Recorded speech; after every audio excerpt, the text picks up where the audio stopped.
And welcome to Betting with Benny and Tino here at FTN Bets on the FTN Network. Friday edition of the show, starting off with our Circa Millions picks, moving on to what everybody is clamoring about, and that would be our prop bets for Sunday. Before we get going, let me introduce my esteemed co-host, Steven Tino Rodriguez. What's going on, my dude? Benny, I'm currently on one of those droughts where I think everything I touch gambling-wise just dies. I can't find a winner. The only wins I'm getting, I don't feel good about. You know, I'm just fading myself. I'm just betting dogs. I can't see the board clearly, but we have a big weekend ahead of us here, coming off a ugly Thursday night game where, I mean, realistically, there was one touchdown. I mean, there was a touchdown at the end of the game, but there was only one touchdown. So, hard to hit any touchdown props when there are no touchdowns scored. But luckily, we have a full slate of games to bet on, and we'll have some of those touchdown props for you guys later in the show. And an update. We are still afloat, as difficult as it's been. I said this last episode. It's been brutal, but we're still doing all right. And you actually 2 for 3 yesterday on your prop, Benny, so not too bad for a Thursday night. Yeah, we didn't hit the touchdown prop with Damian Harris, which is, like you said, hard to do when there were like no touchdowns. We have 6 field goals in that game or something. It was crazy out there. Yeah. But at the end of the day, I mean, you know, we cashed the under on Mac Jones, so that was good. Mm-hmm. And we cashed the what's the other one? Oh, Matt Ryan to throw an interception, which I felt like was a lot. I mean, I felt like that was a lock. Matt Ryan threw an interception. His backup threw an interception. His backup's backup threw an interception. So, you know, at least we were right on the analysis on that one. That there was going to be some picks. The Patriots defense was getting, getting their hands on some balls lately, and we figured Atlanta would be down and trailing and tossing it late, and you know that was going to work out. So, listen, I didn't make a lot of money last night, but I didn't lose. We made a little bit of profit. We'll take it. We'll use it to move on to the weekend, and I'll be pretty happy about that. But before we talk about those prop bets and get into all that, let's start with the Circa Million picks here. So I'm going to start this off with us. The first one that I have, or the one that I argued the hardest for to get onto our ticket this week, the Tennessee Titans taking on the Houston Texans in that game. The number is -10, which is a little higher than it's been out in the market most of the week. It's been under 10, but I still don't have any problem laying the 10. Houston is not a good offense. They're not a good defense. In fact, their defense, their pass coverage grade is actually 32nd in the league, and I think that's where Tennessee is going to be able to take advantage of it. I don't know what the Tennessee running game is going to be without Derrick Henry. I still think they're going to run the ball. They have to run the ball because a lot of their offense is predicated off of play action. So if they don't run the ball, then when you're doing play action, it kind of, teams just know you're kind of faking it there. So I do think they will run the ball a little bit. I don't think they'll have a lot of success, but I do think the success will come through the air. That's why I don't have any problem laying the 10 points here. I don't think the Texans are going to score. The Titans defense has been playing really good. So first pick of the day is going to be Tennessee Titans. Kicking it to you for the second one here because I know you're high on the Eagles here today. Well, I am high on the Eagles. Let's not get ahead of ourselves, though, because I'm never really high on the Eagles. We'll start with the Bengals. The Bengals are coming off a bye, if I'm not mistaken, right, Benny? I had to double check it. Yes, I'm pretty sure since he's off the bye last week. Yeah, since he's off the bye, the Raiders played Kansas City in that game. And got blown out. So that is the sole reason I like them. So I'm glad I wasn't wrong on that because that was the icing on why I'm taking Cincinnati on a 50-50 game here because they're coming off the bye. Since he's a hot and cold team, right? They lose to the Jets, but they're capable of coming back and blowing the doors off of Baltimore in Baltimore. It's kind of weird to judge them, but you could say the same for the Raiders, you know? I mean, the AFC West is kind of wide open right now. They're still in the thick of things, but the AFC North kind of is too with the Bengals. A surprise team on both ends here. I just think the Bengals are the better team. Coin flip game. We talk about trends, away teams and unders. On our Circa ticket, we have a few road favorites here, and I never like playing the road favorites. I really don't, but it's hard to go against some of these trends. And in this case, I just think the teams that we have on here are the better teams. So the Bengals offense is obviously what we look at, but I love what they've been doing defensively here. Sam Hubbard and company on the defensive side of the ball has been really good for Cincinnati. And the Raiders, again, they just don't wow me. Darren Waller, Hunter Renfrow, okay, but that's about it. Bryan Edwards finally appeared last week, but that was in a 30-point blowout, you know? And if they can't get the run game going, which is going to be difficult against the Bengals, because like I mentioned, in that Ravens game, the biggest issue was the Ravens couldn't get the run game going, made Lamar throw the ball, and then they had some issues. So I like the Bengals here. I think we're only at a point. Yeah, -1. So it's pretty much if they win this game, we'll be good to go. And yeah, so we're going to go with the Bengals with that second pick, Benny. Yeah, and I like that too. I mean, listen, the Raiders to me have a lot of problems, starting with the head coach leaving and going on to just basically seeming like they're a rudderless ship right now. So I have no problem betting against them. I am keeping them off of my tickets for the foreseeable future. So the next one that I want to talk about is one of our old favorites. We're going back to the old Green Bay Packers well here. Aaron Rodgers didn't practice yesterday. They said something about a toe injury. It's just like it's a veteran day off. He's going to practice today. He's going to play this weekend. He's going to be fine. And again, we talked about this last week. Like, they lost when Jordan Love was the quarterback. They lost the first week of the season when Aaron Rodgers was still in full Jeopardy mode. But every other game they've played this season, they've won and they've covered with Aaron Rodgers as their quarterback. Laying, what is it? Is it 1 or 1.5? What do we have? 1.5? We got 1.5 on the Circa lines. Yep. Okay, but even at 1.5, I mean, we're below a field goal here at 1.5. I have no problem laying 1.5 with the Packers going up against the Minnesota Vikings here. We've been riding this hot hand for a while, and we're going to stick with it. The Packers are a team that, for whatever reason, the bettors and the books seem to not like as much as we do. So we're just going to keep taking the easy victories with them. So third pick for the day, Green Bay Packers -1.5 on the road over the Minnesota Vikings. I'm not even worried about it, to be honest with you. What do you got next? Random question, Benny. Why do you think the line is that low? Solely because of the Aaron Rodgers news? I mean, other than the divisional game and them being on the road, I just can't see how team, they've covered the spread every game.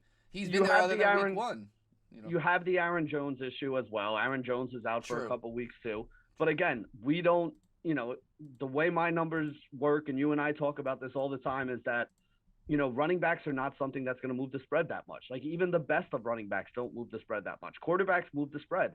A running back being out doesn't. I mean, A.J. Dillon, I think, is going to be fine. I think he's been taking a lot of carries for them already this year. He might see a little bit of a bigger workload. Maybe it affects them a little bit in the passing game, but you have Aaron Rodgers. He's still going to find the open receiver and be able to move the ball. So I really don't think it's worth as much as maybe other people do to the spread here. And again, Minnesota, we talk about all year, right? Like, Minnesota's a good team, but they always disappoint. We feel like they're a paper team, right? Like, they're so much better on paper than they actually are when they're out there on the field. So I'm not worried about betting against them. I have a lot of faith in Green Bay because they've given us a lot of faith in them by covering and winning all these games so far this year. This is one that I want to be on. If you're giving me less than a field goal on the Packers here, even on the road, that's the side of the game I want, so I'm taking the Packers. I feel like it could also be an overreaction to them going on the road and beating the Chargers, but it's like you said, I mean, a little bit of both, but I just don't see how the line is the way it is. Okay, let's keep it going. I can't believe I'm seeing the day where I suggest us betting the Eagles, but you know what? The Saints, talk about a team that just wants to throw their season away. They can't figure it out. They are chasing the thrill that they had in the second half of that Bucs game with Trevor Siemian, and it's just not happening. Now, I understand the Titans are a good team, but this offense has been abysmal the last 2 weeks, and the defense, as good as it is, cannot recover for just a lack thereof of offense. Kamara, not in the picture. They have no passing game whatsoever. They can't figure it out offensively, aside from like the resurgence of Mark Ingram, who was on the Texans a few weeks ago.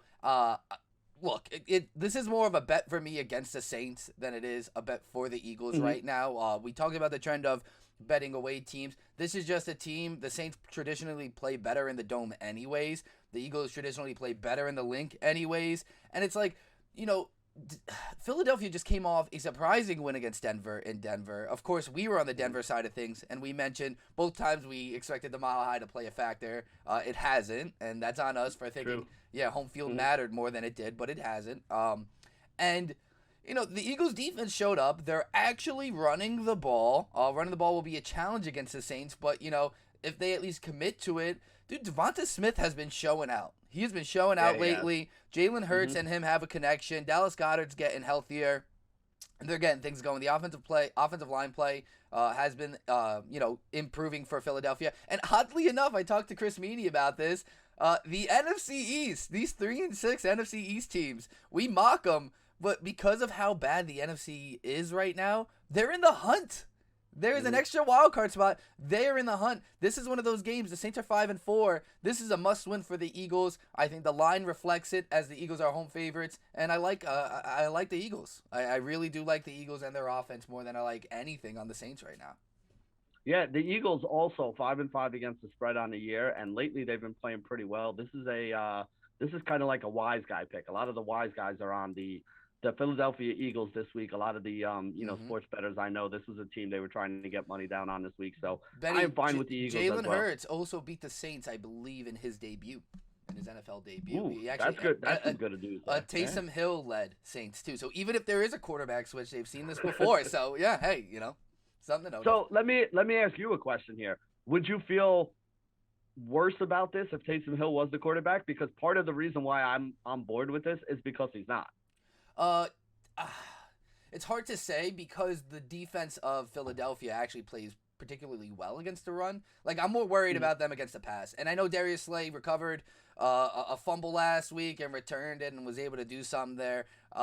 Their secondary just still isn't very good. So I still always think the way to attack the Philadelphia Eagles is their secondary, and Taysom Hill can't really throw. So I actually don't know if I would feel better. I think the Saints go with Trevor Siemian again this week for that exact reason. Mm-hmm. I can't figure it out. I can't figure out why Taysom Hill's not starting, but if there was a week to start him, I don't know if it's this week. Like I just said, you saw him lose against Philadelphia in Philadelphia against this team before, and you need to pass the ball. So, yeah, I don't know. Yeah, I don't know if they're going to be able to pass the ball no matter who their quarterback is, though. No. They have they're a very banged up team. But we talked enough about the Saints. I don't want to waste an entire show talking about the problems of the New York Saints, the New Orleans Saints here. But let's go on and talk about the Arizona Cardinals and the Seattle Seahawks in this one. The Seahawks got some issues in the backfield right now. Like, we know Chris Carson's been out on injured reserve. Alex Collins has not been able to practice so far this week, which could mean that they're looking at guys like, what does that leave us with? Like DJ Dallas, Elijah Penny, and Travis Homer, maybe? You wrote this in the notes, and I was hoping you name dropped him. Elijah Penny, New York Giant great. You're talking about Ricciardi Penny. He's evolving. Ricciardi Penny has let down not only fantasy owners, but the Seattle Seahawks for so long that they're now calling him by the wrong name, and deservingly so. He's a first-round talent. Earlier this year in the fantasy season, they're like, Ricciardi Penny, the emergence. And I'm like, haven't we heard this before? It's not happening, and it hasn't happened. So, yeah, to your point, they're in trouble. They're in big trouble.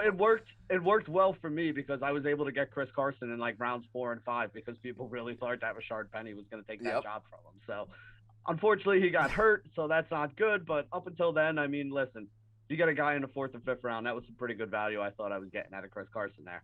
But you and I are both on the Cards -2 here against the Seahawks team. Listen, the way to attack the Cardinals defense is really weak against the run. So if they don't have Alex Collins and they're not going to have Chris Carson, like, they should be able to run the ball in this game, but I don't have a lot of faith in any of these guys running the ball. And the strength that the Cardinals defense has is against the pass. So I don't think it's going to be I'm not saying they're going to shut down Russell Wilson in the passing game. Like, there's still going to be some completed passes here, guys. But it's not going to be an easy day. I don't see Russell Wilson having, 300 plus in this game.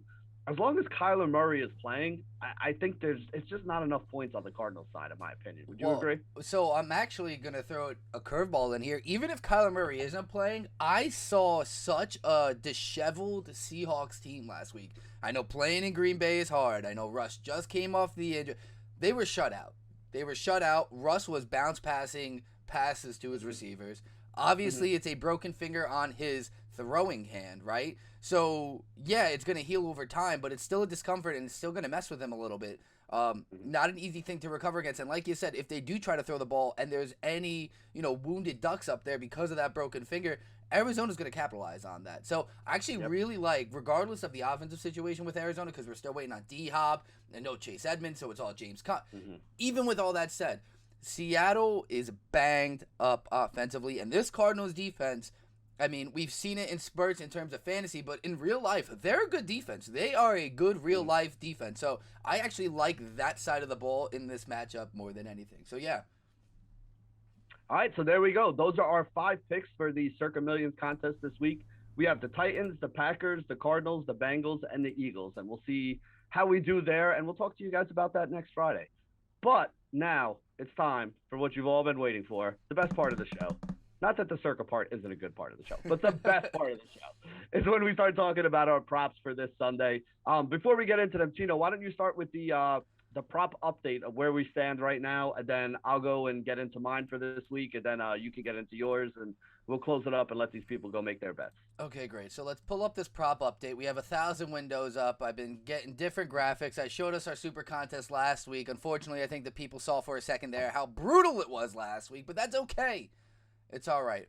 We're going to show you what we're working with in terms of props. Over the season here, Benny, you moved to 13-13 with 2 wins last night. You are plus 13 units, 13.2 to be exact. I am on a downhill spiral, but luckily hit a big bet earlier this year to keep me afloat. Even without the first touchdown bet, we're still 4 units in the green. But we are plus 22.6 on the season, 14-23 for me. I got to get one. There's no excuses anymore, Benny. It's taking a toll. I even thought, I know we tell the people all the time that we go for positive plays, positive unit plays. I was considering taking a touchdown at minus 180 or minus 120, or I just need to see one hit. It's like bunting for a single. You got to get out the slump. It's like basketball, man. You miss 4 or 5 threes in a row. You got to take one to the hole and just see the ball go through in the layup every once in a while. Kind of get your confidence back up. Like, hey, all right, I can still do this. I'm good now, Yeah. So, I mean, we have, listen, we try to look through for some fun plays for you guys, right? Like, this is something that we're trying to make a little bit of money on here, but we're not trying to just throw it at stupid stuff. So there's, some reasoning behind some of these things that we're doing. And I'm going to give you the reason behind all 3 of the plays that I'm making today. All 3 of them are at plus money. So the first one I want to talk about is David Montgomery from the Chicago Bears. Plus 137, I think, is the number at BetMGM, which we were talking before the show is by far the weirdest random number I've ever seen thrown up there. But whatever, there must be a reason why it's plus 137. But here's the deal. Like, they're playing a Ravens defense that's basically a mid-tier kind of defense, right? There's going to be some weather concerns in that game from what we're seeing. There's supposed to be a little bit of rain in Chicago on Sunday. That means that we're probably going to see a lot of ground game. And the one thing I noticed about David Montgomery, even after he missed a bunch of games, is as soon as he came back, he stepped right back into that lead dog role that he had. So if Chicago is going to get a touchdown on the ground in this game, it's very likely to be from David Montgomery. The thing I like about Montgomery, too, is he's one of those workhorse running backs that not only takes all the carries, but he's also going to get some of the catches out of the backfield. So there's multiple ways that he can get himself into the end zone. So you look at a lot of the other workhorse running backs like that, even in a rougher or tougher matchup, they're still like even money, minus 110, like somewhere around there. So to get him at plus 137 today on BetMGM, I just feel like it's way too good of a value for his opportunity to actually score. I have him at over a 50% chance to score here today, which means if this was like even money, it would probably be fair value. But at 137, I think it's a really good bet here. So my first one of the day is David Montgomery, plus 137 on BetMGM. The next one I'm going to talk about is going to be CD Lamb. CD Lamb on BetMGM, I think is just mispriced at plus 170. He's plus 120 on FanDuel, which is where I think he probably should be. But at BetMGM, you can get him at plus 170. And here's the deal, right? Like, if you take the last 2 games that they played with a healthy Dak, right? So Dak was healthy against New England. CD Lamb went 9 for 149 with 2 touchdowns on 11 targets. And then they had Cooper Rush in there the next game, and he still caught 6 balls for 112 yards on like 7 or 8 targets. His worst game over this recent, like, last month stretch was the game that Dak came back against Denver, which was an absolute disaster for Dallas as a team from top to bottom. And even in that game, if you're looking for a silver lining, he still had 9 targets. So he was still the guy that was getting the volume in that game. And then they come back against Atlanta last week in a game that was a 43-3 blowout where they didn't even really need him at the end of the game. But at the beginning of the game, he basically tore that game open all by himself. I think he finished with 6 catches. He was just under 100, like 90, 94, 96 yards, something like that, and 2 more touchdowns. So the last 2 games that he's played with a healthy Dak Prescott in there, he's had 15 catches for 243 yards and 4 touchdowns, with 2 touchdowns in each game. So to get him to score 1 touchdown here today at plus 170, I think is a really good number. I don't want to mess with his yardage or reception props in this game because Kansas City is a team that they're very bad against the run. So teams tend to pound the run against them, which shortens the game. So if you look at like what Kansas City's defense has given up against the pass, the yardage numbers aren't huge, but it's also not like they're stopping anybody. It's just teams haven't had to throw the ball that much against them. Now, if you think like I do that Kansas City has kind of made some tweaks and turned the corner and they're going to look a little more like the old Kansas City team there, then I think this game's going to be a little higher scoring than other people do.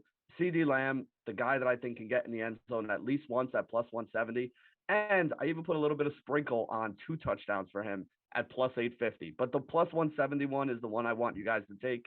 If you want to throw like a free $20 bet or something like that that you have lying around in one of your accounts on the 2 touchdowns for him, that's exactly what I'm going to be doing this week as well, just to take a little bit of a flyer. But don't go putting big money on the 2 touchdowns. But I do like him for 1. And then my last bet is the one that's got a little bit of juice to it, and that's going to be Marcus Johnson of the Tennessee Titans. So with Julio Jones out, Marcus Johnson has now become the number 2 receiver there. A.J. Brown played 49 snaps last week. Johnson had 38. I don't think anybody else was over 22. So he's clearly the guy that's going to be their number 2 out there. And the thing I like about him is he has some explosiveness, right? Like he took a slant like 50 yards last week. And this week they played the Houston Texans, who literally have the worst coverage grade in the entire league for their secondary. So I think Johnson's going to be able to get behind his defense. I took him over on FTN bets for over on his yardage, over on his longest reception, and for him to get in the end zone at plus 275. He could probably catch a 35-yard pass for a touchdown in this game and cash all 3 of those bets here for me. Very high on him. Also a reason I'm very high on the Titans this week. So I like Marcus Johnson plus 275 as my 3rd pick. What do you got for me, Tino, on your side? Well, a few things to unpack there, Benny. I love the David Montgomery call. Not only do I love it, but all of my fantasy teams love it. We've been waiting patiently for David Montgomery to come back. Somehow are we still living, and I'm very happy about that. CD's actually a great call. I'm actually that's a game. I don't even know what the over-under is in the Chiefs-Cowboys game, but it's not high enough, right? It's like I don't even know what it is. It's probably 50-something, not high enough. Bring it higher. Even if I'm wrong, I'm taking the over either way. I said, again, away teams under is away teams under. That's a game. I'm not betting the away team in the under. It just can't happen. We wanted to bet the Cowboys actually in the Circa contest, oddly enough. But, okay, let's get into some props here. So here's what we're looking at, and I'll start off with your boy, Michael Carter. He's been doing pretty well lately. Now, this is actually the lowest odd play that I have on here at plus 140. It's the best odds I found for him. I used the prop shop over at FTNbets.com, and they actually didn't have the 140 listed, so I checked out DraftKings just to confirm it, and yes, it is plus 140. But he still is in positive odds anywhere you go. 4 touchdowns on the season, 2 in the last 3 games. He is playing the Miami Dolphins, who, despite the recency bias, are not a good team. They just aren't. Now, I'm sorry, I'm not buying the Miami Dolphins. Their defense is pretty good, but what I like about Michael Carter is that he can do it 2 ways. Now, Ty Johnson is there. Tevin Coleman is back. There is a muttered backfield, to say the least, there in terms of Ty Johnson gets touchdowns. I hate to admit it, but he gets reception touchdowns for this Jets offense, and it's taken away kind of at what Michael Carter's ceiling could be in terms of fantasy, which, by the way, he's had double-digit fantasy points in 6 straight games. The guy's consistent. He's producing. I have him everywhere. I bought low on him, and really the only thing that hasn't been coming to fruition is those touchdowns because Ty Johnson's been a viable flex play in fantasy himself in terms of what he's been doing. But I don't see that happening this week.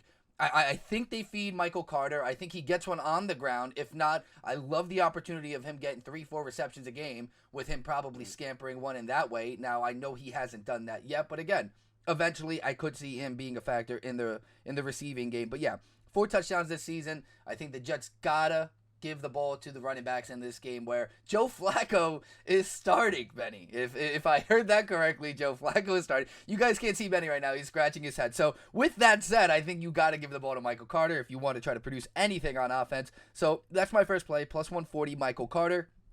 The next I'm going to go with here is Dawson Knox, plus 220 in what could be, they played last year in the postseason, but an early divisional round playoff preview here with the Bills and the Colts, maybe even a wild card playoff preview with the way things are shaking out, and the Colts probably sneaking in with the back door there. But yeah, so plus 220, 5 touchdowns in 7 games for Dawson Knox. It's really 5 touchdowns in 6 games. He came back last game against the Jets, but didn't need to do anything because everybody and anybody with a pulse on the Bills did something for them.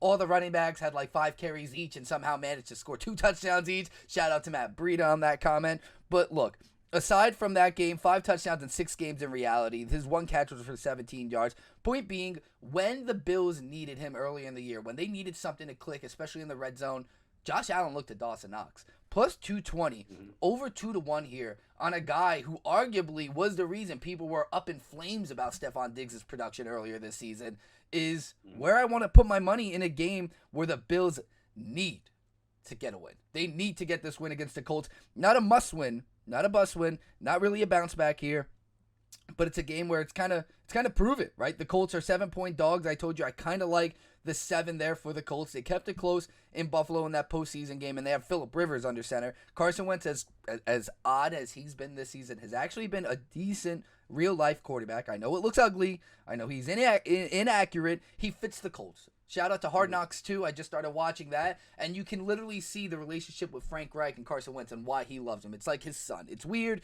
It's kind of an ugly love child situation going on there. But listen, it works for them. It works for them. And so I see that game being close. I see Dawson Knox getting worked. And so I like him.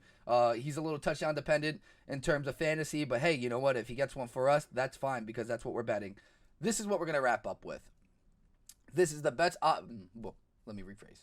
This is the best odds play I have on the ticket here. Plus 260, Justin Fields anytime scorer. This is going to be a look in the mirror game, I think, for Justin Fields. He's going against Lamar Jackson at home here in what could be a heavy dose of quarterback runs. Justin Fields has had an uptick in quarterback runs, 6 or more carries in 4 straight games, 8 in each of the last 3, 2 rushing touchdowns on the year, one of those coming in the last 3. Look, I don't like trusting Matt Nagy at all with anything, and especially not my money.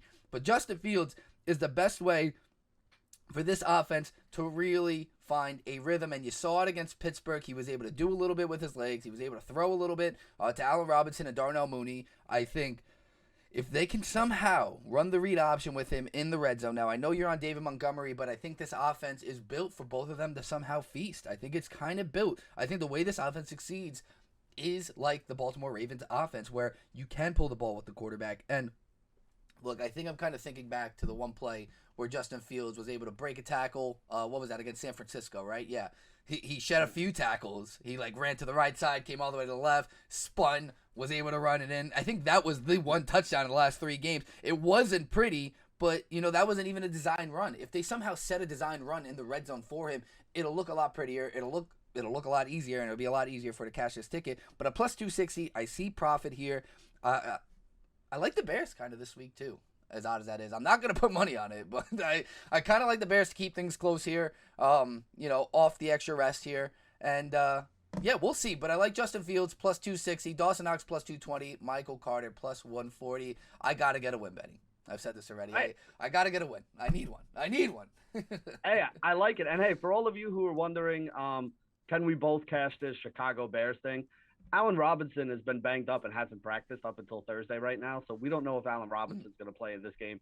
And the weather is supposed to be pretty bad in Chicago this week. They're calling for rain and some wind. It's supposed to be not cold enough to snow, but right there in the high 30s, maybe low 40s at the most. So, when you kind of look at it here, this does kind of set up to be one of those games where it's probably going to be pretty run heavy on both sides with Baltimore and with Chicago here. So I wouldn't doubt if we get a bunch of touchdowns out of, rushing touchdowns, whether it be from quarterbacks or running backs or even a wide receiver on some kind of end around or something like that. I think those are all very likely scenarios to happen. And for the sake of Tino and I and all of everybody else's money too, let's hope we get a bunch of those Chicago Bears touchdowns in this game as well. So there you go. That wraps it up for the prop plays. We talked about our Circa Millions bets. We talked about the prop plays. It's time for you guys to go and make your bets. So make sure you can get over to FTN Bets right now. $49.99 for the monthly package. Use promo code Benny down there. You could save 20% on that. Get in on all the action, whether it be NFL, NBA, NHL, MMA, tennis. We got everything going on over there. We got experts that are talking about all that sports. So whatever your flavor is, whether it is football or whether it's football and something else, we got something over there to help you make some money, some tools. Everything is all set over there, all for the one low price, $49.99 per month. FTNbets.com/pricing. Go over and check that out. And that will wrap up our show for today. So for Tino, this is Benny signing off for another episode of Betting with Benny and Tino here on FTN Bets.